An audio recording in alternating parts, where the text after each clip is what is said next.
La parole de Dieu est intègre. Shalom, bien-aimés dans le Seigneur. Notre méditation du jour s'intitule « La parole de Dieu est intègre ». Nous tirons notre texte dans Jean chapitre 15, le verset 7, qui nous dit ceci. « Si vous demeurez en moi et que mes paroles demeurent en vous, demandez ce que vous voudrez et cela vous sera accordé. » Alléluia. Aujourd'hui, pour de nombreux chrétiens, la parole de Dieu est un livre historique où il est nécessaire de regarder et d'essayer de reproduire le style de vie qu'ils apprécient et peuvent adopter. Parmi ceux qui vivent ainsi, certains ni même qu'ils y pensent, mais il suffit de voir leur manière de vivre et de parler pour en conclure.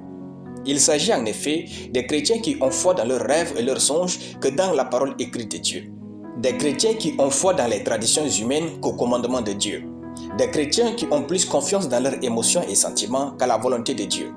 Des chrétiens qui célèbrent leur passé de péché au-dessus du salut gratuit et glorieux de Christ. Tout ceci parce qu'ils n'acceptent pas que la parole de Dieu est intègre.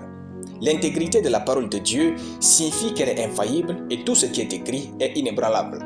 Ainsi, chacun peut bâtir sa vie sur elle et devenir invulnérable dans ce monde. L'intégrité de la parole de Dieu illustre que nous croyons que tout ce qui est écrit vient de Dieu et Dieu ne peut plus donner un avis contraire.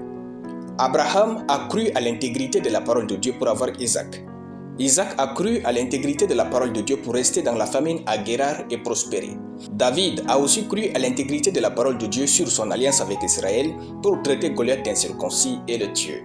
Shadrach, Meshach et Abed-Nego ont cru à l'intégrité de la parole de Dieu sur le premier commandement d'Exode chapitre 20 pour affronter Nebuchadnezzar et refuser d'adorer sa statue d'or. Les apôtres ont cru à l'intégrité de la parole de Jésus et plusieurs en sont morts, etc. Toutes ces personnes ont en commun un seul sentiment. Ils n'ont pas senti Dieu, ils ont pris sa parole comme leur vie et ils ont agi selon elle.